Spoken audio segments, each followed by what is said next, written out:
Hey, hold on. My audio is not working. I think you can hear me now. Yes, I think it's Hey, Praveen, good morning. Good evening. How are you, Ivan? Good, good. You? I'm doing great. I'm always happy. Good. That's great. That's a great attitude. Yeah. Yeah.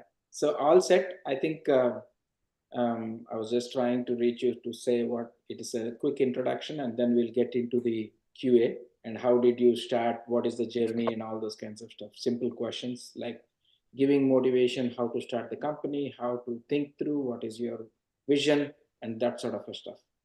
Perfect, perfect. Yeah, yeah, perfect. Yeah, let's do it. Okay. Lalish, 1 second, I'll call them and we'll start.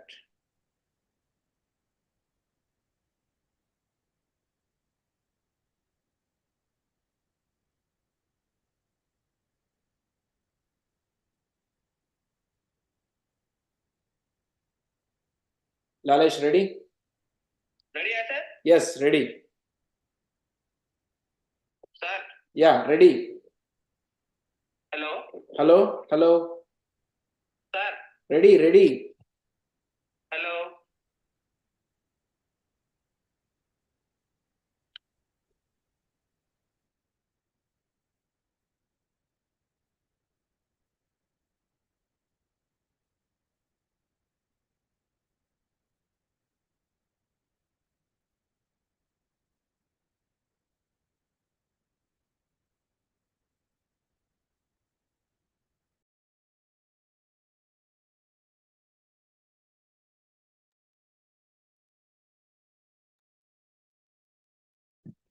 You're muted. Welcome to TV5 and Mana TV. You are watching Insight with Praveen Puram live from Atlanta. As we have been doing many episodes, and today we'll be talking more about the technology. In this technology, if we zoom, quality assurance and engineering is one of the component in the SDLC, and we will talk with one of the CEO for automation tool, which is called Mute Test. So we have our guest, Mr. Ivan Bragas Vargas, with us.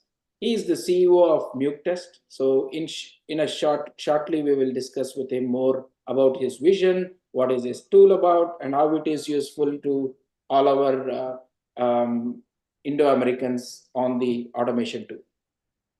Thank you so much, Ivan, for joining with us and spending your weekend's time with us to give some insight on quality assurance and engineering automation space. Thank you so much. Thank you for the invite, Praveen. I enjoy and I enjoy your conversation. So thank you for the invite. Happy to share my journey and what we do. Thank you, Ivan.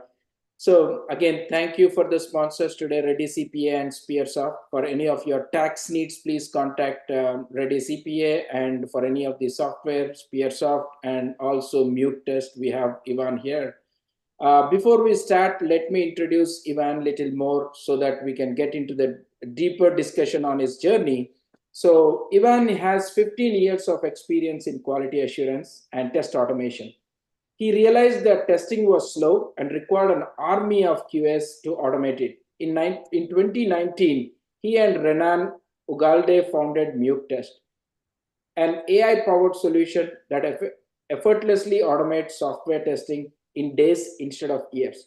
Since participating in top startup accelerators like Mass Challenge, Techstar, Mute Test, and received grants from National Science Foundation, Small Business Innovation Research Program, as well as included in Google for Startup Latino Founders Fund for 2023.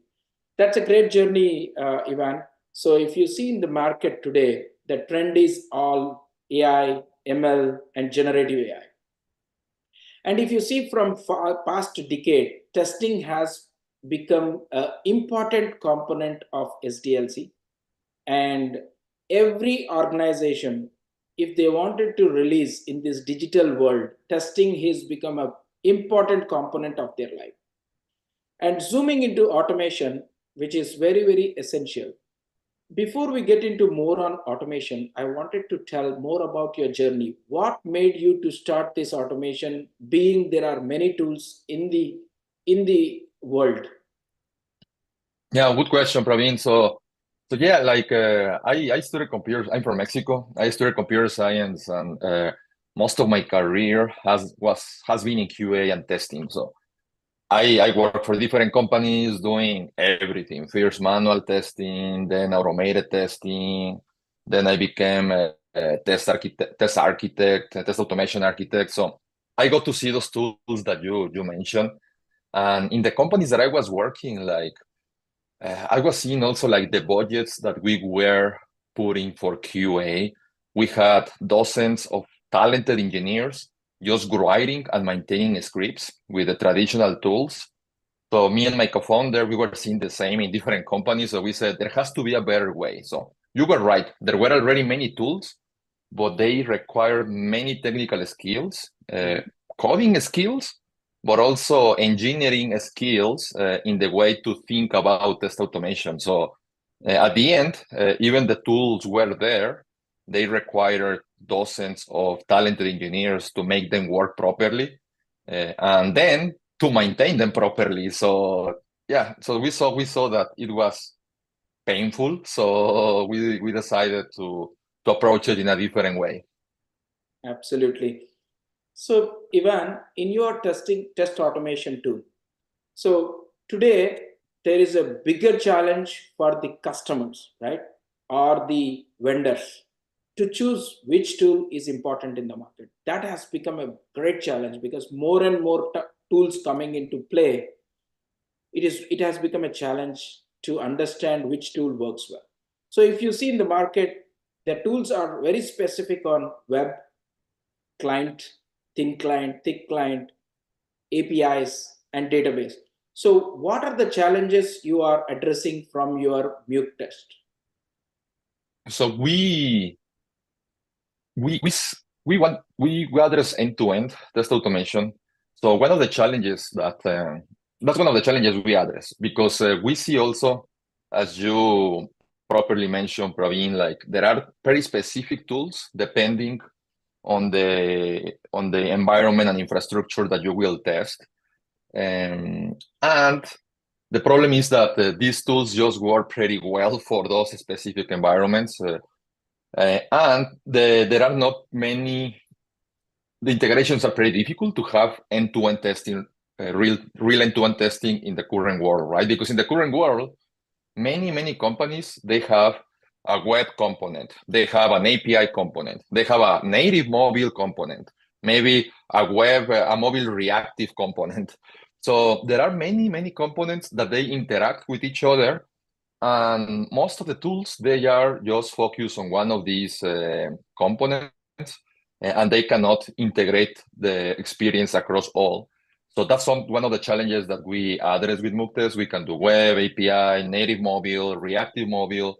So that's one of the challenges regarding the different types of tools that you can find, right, where they focus on. So basically, real end-to-end regression, that's how we call it, because you can have a user that creates an account in mobile, then the same test can go ahead and in web verify from that the user was created, for example. So you can have a complete flow end to end, and then maybe that calls an API to assign certain rights to the user, and then you go back to the mobile environment. So we can do all of these creative scenarios that many tools cannot do.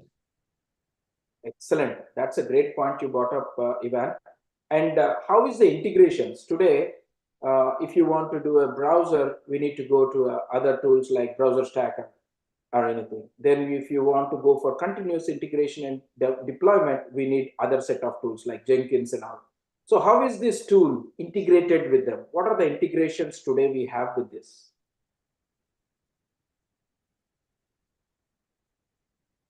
Hello?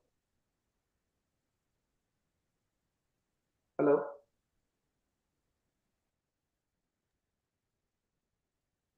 Looks like, Ivan, we lost you.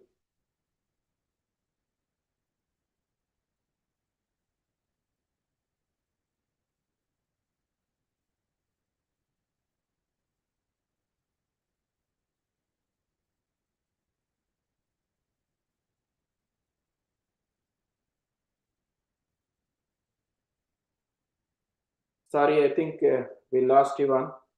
He is. Oh, yeah, something happened. Yeah, I'm back. So That's right. you were asking about integrations. Yeah, so a good question. So the integrations, for us, it happens in two ways. We have an API, so that enables us to integrate with any DevOps CI/CD tools. We have a strong API that we can make calls, do gets, and use all that information. Regarding the browsers, we support browsers, Firefox and Chrome in our cloud, but also we can integrate with what the customers use. So, for example, Browser Stack, you mentioned Browser Stack, they are a partner of us. We are partners. Many of our customers use Browser Stack for their mobile testing or to increase the variability of the browsers they use. So we can integrate and send our tests to run in Browser Stack and get the results back in our platform. So we offer a lot of optionality and integrations because we have a strong API. And that way our customers can test in different devices, different OSs, different browsers as needed. And even in parallel, if they say, okay, I want to run 10 tests at the same time, we can enable that through integrations or also in our native cloud. Our native cloud is enough for good regression testing, but some customers want I want to test every device available. Okay, we can integrate. Mm-hmm. Excellent. And coming to the customer base, so most of the time, suppose for example, every customer has Salesforce. So most of the customers where we interact with the kind of CRM, so there are a lot of dynamic changes on the Salesforce. So when I say dynamic changes, the UI gets changed, the components changed, or the recognition of the components will be tough. So does the Muke test solve these kind of problems? So can you go deeper in the scenario? I'm trying to understand more. Mm-hmm. For example, then when you do a Salesforce, there is a lot of configurations happening in the Salesforce. Today, the button might be right and it might go left after they release another version. So all the test cases which we have prepared might fail, right? So probably I'm talking about a similar kind of self-healing or any of the AI ML included in that. Will the tool take automatically the components, recognize it, and run the test without any interruption? Yeah, that's a good question. So yeah, that happens a lot. I mean, all the modern applications they change a lot. Even if they are not changing, if they are developing React, Angular, Vue, many of the famous selectors and IDs they are changing continuously, even if you didn't change the software. So yeah, we have self-healing capabilities. So our tool automatically creates 5 to 6 selectors in different ways. So we have different pointers to the same object, and those selectors are updated as well. So yeah, we are able to find the objects most of the time, 95% of the time. And if the change was pretty big, let's say that there are some changes that will happen that no matter how much self-healing you have, it seems like the scenario actually changed. So in those scenarios that the changes were big, we offer tools that help you just to fix that small change. You have like a large test case of 60 steps and the step 58 change. Usually what happens is you have to record again the large test case. Exactly. So what we can do is we can just fix that step 58 and everything else continues.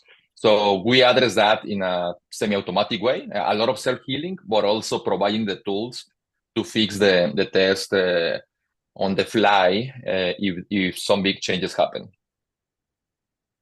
So when you are dealing with the automation, most of the SIs, the system integrators, right, they will have more challenges when they are catering their services to the customer, right? So what are those features in Muke test which will attract the SIs in today's market? So we developed a process internally on how to implement Muke test, and with the SIs, when we partner with SIs, we pass that process to them. That has been successful many times with our customers, because for some customers we have the software, which is powerful, but for some customers, they need someone to implement it, to integrate it, as you mentioned. So we do it for them, for some customers, but also we have partners that they do it. And we developed this great process on how to get to hundreds of tests running in a few weeks, automated. And when we work with an SI, we teach them this process, and they are successful as well. Excellent.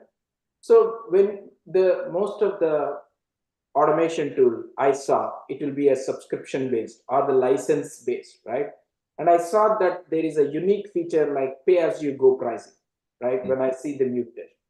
Definitely, this will be an interesting concept or the format where the anyone can come and use this automation test. So, can you throw some light on what is the pricing model you have, Ivan? Yeah. Thank you, Praveen, for that question. So what we discovered is we innovated in the technology, but also in the business model, because at the end, what we discovered is what the customers want to achieve is they want to have a strong test suite, automated, testing their software continuously every time they push code. So we say, okay, the customers want that. How can we align our pricing model to that? So what we do is we have different tiers depending on how many tests they are running in the system, actively running. They can have many tests, but the ones that you have integrated with DevOps, the ones you are running daily. So at the end, the customers pay for how much they are testing because they get value from those tests being run. So we have different tiers.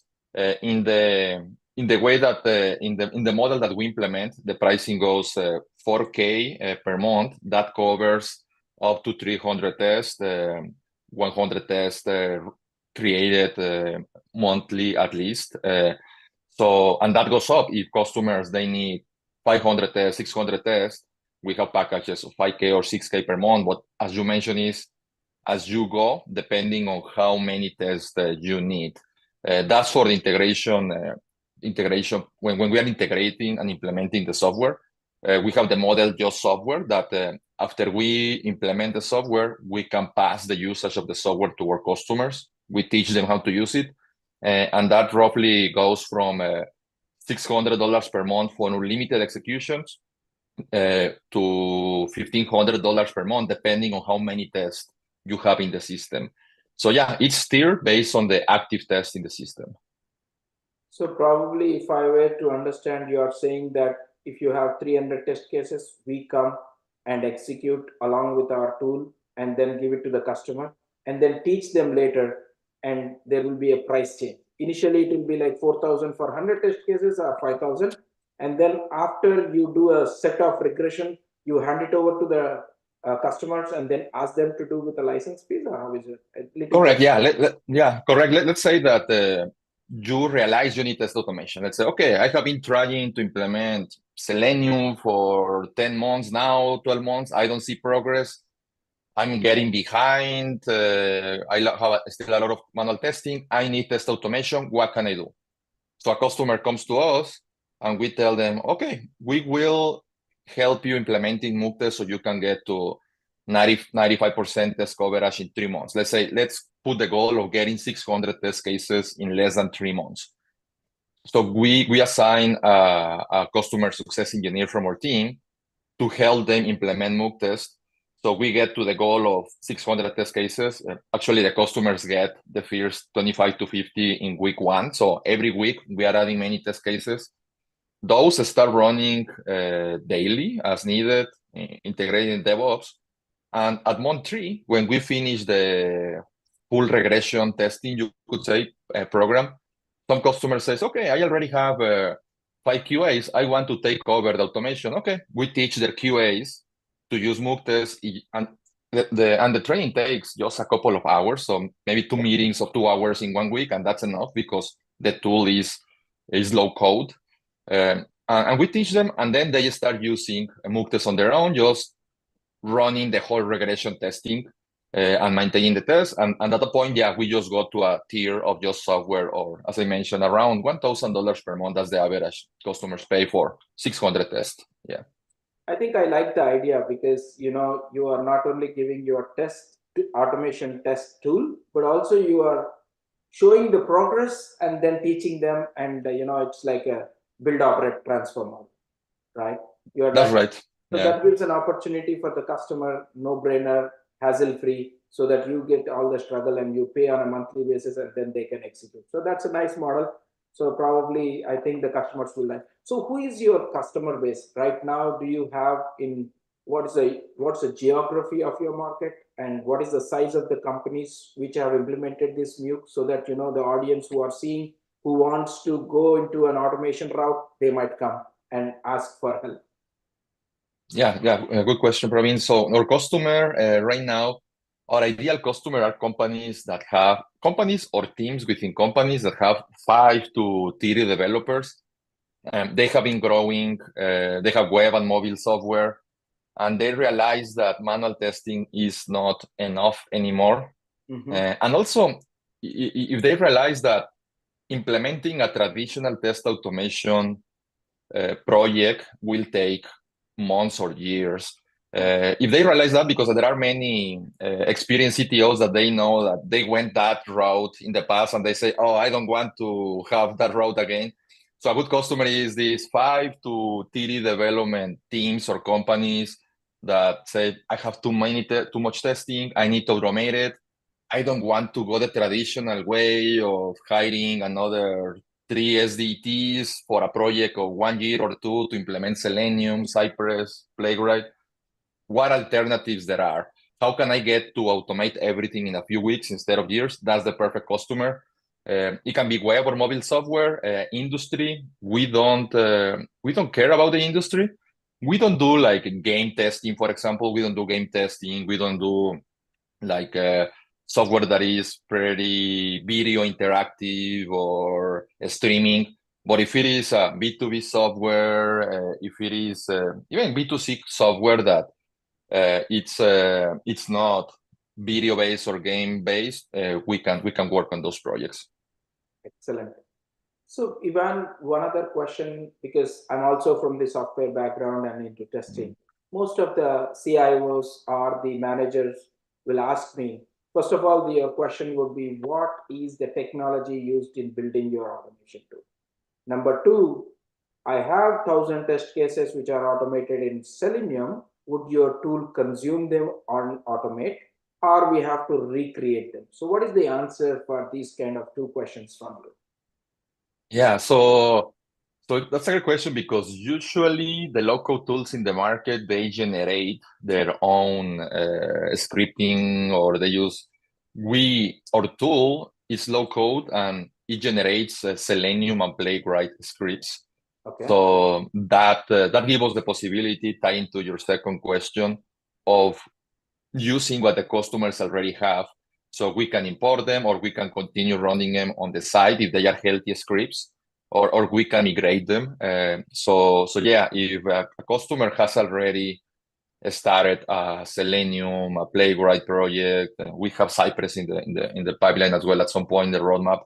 But if they have already started, we can definitely use what they have to start faster. And at the end, because our tool can export these tests in Selenium or Playwright, if the customers decide to leave, or they can take the scripts with them, and actually we show them how to export them, and they have open source scripts available for them to use. So yeah, we can interact with Selenium, Playwright. Okay. So to make it very clear, I understand that whenever the customer wants to leave Mimook test, you will export that into a Selenium or Playwright ready test scripts and give it to them. So is it true that the scripts of Selenium and Playwright can be an input for your tool to convert it into your Mimook test format? Yes, we will take them, and we will import them. Excellent. So that gives more flexibility to answer this question. Most of them have, right? So they might have already invested hundreds of thousands of dollars, and how can we get the ROI? So Correct. who is your longest customer, and how many users of Mute Test is using today, so that we can understand what is the level of the tool today in the market? So the longest customer, maybe they joined like 3 years ago. the name is Founder Shield. They are a company that they do insurance for different types of insurance for startups and companies. And yeah, they joined pretty early. We really appreciate them. And now they are managing in the platform around 500, 600 test cases, running every time they push code. They have different versions of their software. So actually, those 600 test cases, they run in different environments. So kind of they can be, we clone them and they modify them a little bit. They can run in different environments. And yeah, so over 600 tests, more than 3 years, and they continue to be a customer of us, happy, so yeah, and renewing contracts. So yeah, that's the one that has been the longest. Excellent, Ivan. And coming to the AI, ML, and generative AI. So self-healing is the oldest feature which we have been seeing since 3-4 years, right? So in your Muke test, what other AI, ML features you have apart from self-healing? So we use AI and we use different models in different ways for different things. We see test automation has three problems. One is test creation, how to create a test. The other one is test maintenance, self-healing, as you mentioned. And the third one is test selection and test coverage, the right test coverage. How can you help with AI to select the right set of tests? So we have a few features in the product already, AI driven towards this, and we are building more to make this stronger. So yeah, our tool can help to create many test cases automatically based on some inputs. So, for example, a user can automate the happy paths, and then Muktes can create most of the negative paths automatically. That's one thing that it does. We already talked about the self-healing. We create selectors automatically, and the third one is right now we are working on that one. We might release something next month to help define the test coverage. So that's something that is coming, and that's other way that we are using AI for. And also, Ivan, that's a great feature. As you said, negative test cases can be automatically created, because that is where, when you go to any of the companies which do not have QA, this is the point is missing, the coverage, right? Everyone does the happy path and then they move on and they realize that they have the production issues and they rework. Mhm. So that's a great feature. So in the current trend market, we see Vision AI is one of the other feature coming up in all the tools. So any existing Vision AI features in Mute Test, or you are planning anything in the near future releases? So we are planning something for Q3 this year. I mean, we already have a prototype working to use Vision AI, but how we see it in different way. I think most of the companies see it like, okay, compare images and see what changed. But no, we see it as another input of information in our AI engine. So we can help in these three problems that I mentioned, test creation, test maintenance, and also test coverage. So for us, it's another tool, another model that will provide valuable information to make decisions. Because I see many features and they seem to be good, but they are more comparing wise. We are seeing this in a different way, and yeah, something coming related vision late Q2, early Q3 this year. Even the world is very, very advanced right now, right? And you build an automation tool, right? How do you keep up, to sustain in the market, to keep up with the advanced technologies? So what is your thought in your busy schedule? How do you ensure that you read from the competition, hear from the customers, implement that, and move forward? So what is your strategy? How do you keep yourself learning every day? Yeah, for me, podcast like your podcast, Praveen. Like I hear podcasts and audiobooks a lot to keep to be in the loop. That's for me. Every time I run, when I'm driving. So my wife jokes that I don't have any idle moments. Like I want to do I want to do every moment productive. So a lot of podcasts. That's how I keep myself. But also within the team, what we do is we push the team to keep learning, and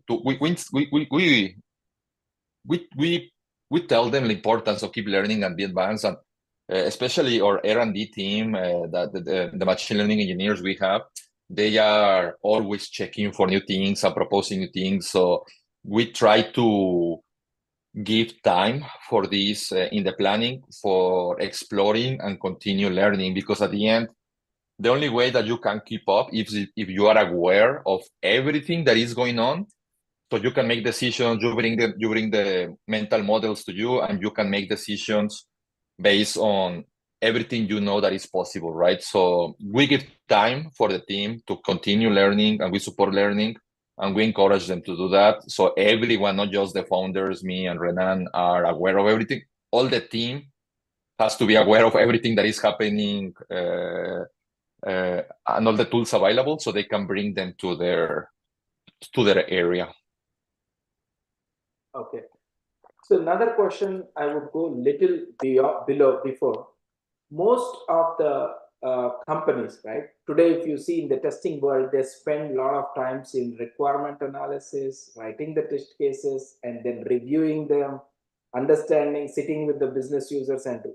So all these things is, I would say now at least 40-50% is consumed.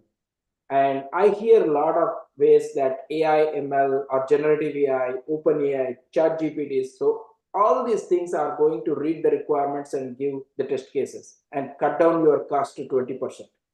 So what are your thoughts in that driving your Muke test to cover the shift left? Yeah. Regarding Mukta, I think regarding the whole industry fears, I think everything is trending towards that direction for sure. I think it will still take. I see it like all of these new tools, including Muktes, and we are focusing. It's a maximizer of what a QA can do. So smart QA will still be needed to curate the information, to select the right inputs, to ensure that the outputs are the right ones from the tools. So and in Muktes, the shift left that we are thinking in our vision is, we say, automate QA on a click, and the shift left is integrating mock test as early as possible. I mean, we don't do unit testing, but what we have in mind is integrate with unit testing tools and unit testing information, so it can fit the later stages of testing. So basically, in the example that you mentioned, we think we can consume also all this information, requirements, any documentation, tutorials, unit testing outputs, and all this information ends up being context for the advanced models to create a automated QA strategy. So it's integrating and consuming all of this information, so we can have a stronger test creation, a stronger test maintenance, and a stronger test coverage strategy. Excellent. Thank you, Ron. Now the question for most of my Indo-American community and the NRI community, if you see, most of them will be in the tech industry, right? So when I speak to most of them, they think testing is easy, right? Typically, anyone thinks, oh, we can create test cases, but it is no more the same, right? So what is your trends? What is your vision? Like, what did you see the QA trends happening in the market, and what will be the message to the community that a tester needs to transform? Okay, and yeah, I mean, I didn't say hello to the Indo-American community. I have many good friends. Most of my best friends are Indo-American, and and I think the tester, I would, if I was a tester, a QA. I mean, I have been a tester for 20 years now, so I wouldn't be worried, but I would be proactive because, as I was mentioning in the previous question, like at the end, the tools end up being tools that need someone using them in the right way. So if I was a QA, manual, or automation, what I would do is try to be on the loop of the latest deployments and try to learn how to use them in the most efficient way for me, a more productive way for me. So basically, I would continue learning what is going on and learn to use it so I can use them in my advantage, because at the end, a human will be needed in the loop of AI still for many years. So yeah, I would try to keep in the loop of the latest and learn how to deploy those in my advantage so I can do my work better and produce more and better work. Excellent. That's a good point. I think all of us to understand that we need to keep up the technology trends, what's going on, and especially with this generative AI and how we can give good prompts and learn and make it happen. In the similar questions, most of the companies like automation test, like Mute test, so the user groups, the user community becomes a very important factor of life. So how do you keep up with the user groups and get more feedback, and how do you implement as you go?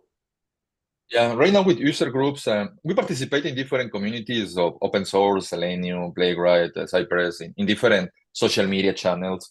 That's one thing that we do with user groups. Within Muptest, with our users, we're a fast-growing startup, but still we invest a lot of time in hearing our customers. We meet with them at least once a month, mostly once a week, at least 15, 30 minutes to hear feedback, see what's going on, and feedback the product and the strategy. So we are in continuous communication. We are big believers on listening to the customer and understand what really they are trying to achieve. So we integrate with our customers in Slack or Teams, and they can provide feedback at any point, or we are aware of the status. So pretty tight integration, because that information that we get is an investment towards building a better solution. Excellent. I think you have answered the question how to keep engaged with the community. So now if I were to say, suppose let's say you are going to the customer, and what is your unique value, unique selling proposition? What is your So I would say you don't need to hire an army of QAs or SDTs anymore to have test automation. You don't need to wait one project of 12 months or 18 months to have test automation. You can get it with your current team in 3 months or less. Yeah, that's the value proposition. Yeah. Excellent. I think that the CIOs would love this, because they want it faster and with utmost quality.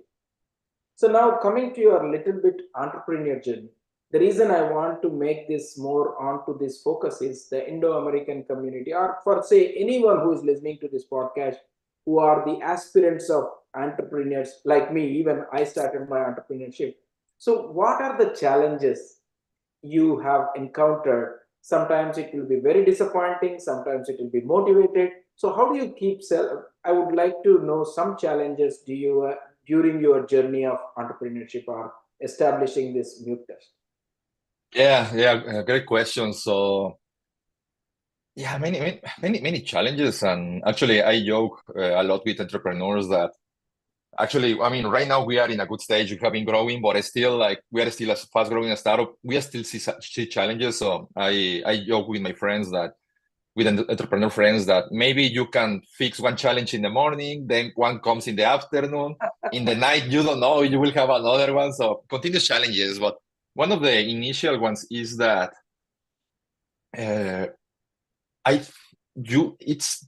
it's difficult to get something going while you are part-time. I think you can do part-time, you can test the concept. You can test the concept and maybe build a prototype and start, but really you have to go full-time or all in to really get it going. So that worked for me, for us. I have seen many friends also, like, until they really committed, they were able to, and that's a challenge, because it's difficult to have the financial support to don't have a salary for 1 year, 2 years, many of the times. You won't be able to get investment easily if you just have an idea. You need to have some traction, and that traction will take 1 year or 2 years. So that's the first challenge to start. So it's a big challenge, and I don't know how to solve it, but it's really a big challenge. So you need to plan for that going full time, for that investment of your time going full time, and for the financial. How will you survive 1 or 2 years with no salary at least, or to get your? That's the main challenge to start. The second challenge might be to start finding a good business partner. I know many that do it on their own, like they are solo entrepreneurs. I respect them a lot because I have a great co-founder, and still it's a challenging world. So I don't know. So I would recommend finding a great business partner because that makes the journey less lonely, and you have more ideas. But that's a big challenge also, to find a good business partner. If you want to go solo, that's doable too. But the challenges will be double too. You cannot share the load. Yeah. Absolutely. I think you you have pointed out on the spot. So first thing will be challenge on the finance thing, right? You don't have money, but you will be shelling money. So that's the biggest challenge. So I see that you have a lot of investors, right? So the journey has been like now 5 years.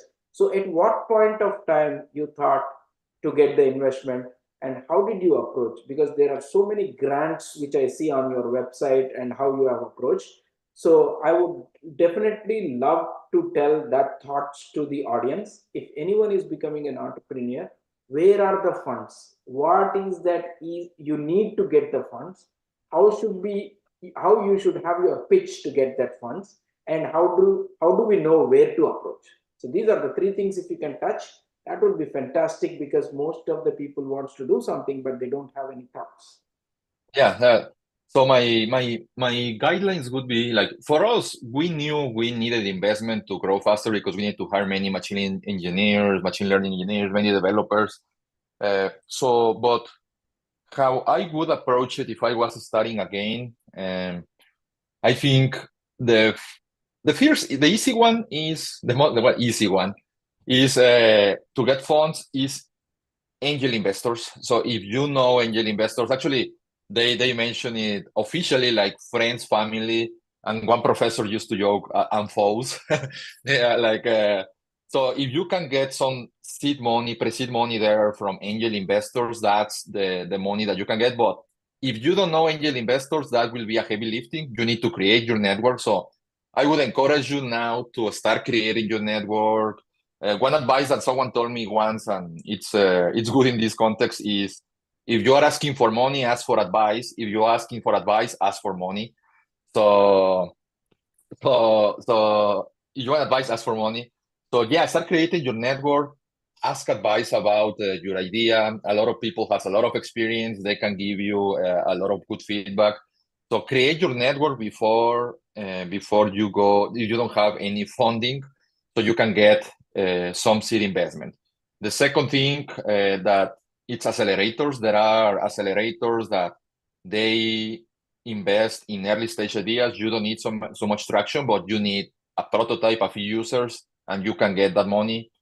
Then there is early stage investors that you can find in different sources like Crunchbase, AngelList for angels. I forgot that, but you can look for investors there. Grants. You mentioned grants, so angel investors and friends can take you to one level. Then you can get money from accelerators that will expand your network, and you can get more funding. Then you can look at early stage VCs, but also the other path is grants. So there are many grants. We got grants from the NSF, SBIR. We got grants from local. So Explore. Many governments have grants that help you start. So exploring in local organizations who is supporting the entrepreneurial ecosystem, and you can get some grants. NSF, they have a lot of information there, but those are grants for technology and sciences startups. But many tech startups, they think they cannot get them, but actually you can make the case. we got grants for QA automation because we are using AI. There are other grants from companies like Google. Google has a program, Google for Startups. We got one grant from there. So yeah, in summary, to get started, friends, family, angel investors, early stage startups, early stage accelerators, and grants. Research that. It takes time. It's not something you can get in 1 week. Plan for that to take 6 months to 1 year, especially if you don't have the relations, but start creating relations with all of these people that I mentioned. Angel investors, VCs, grants, people, ask questions, ask advice.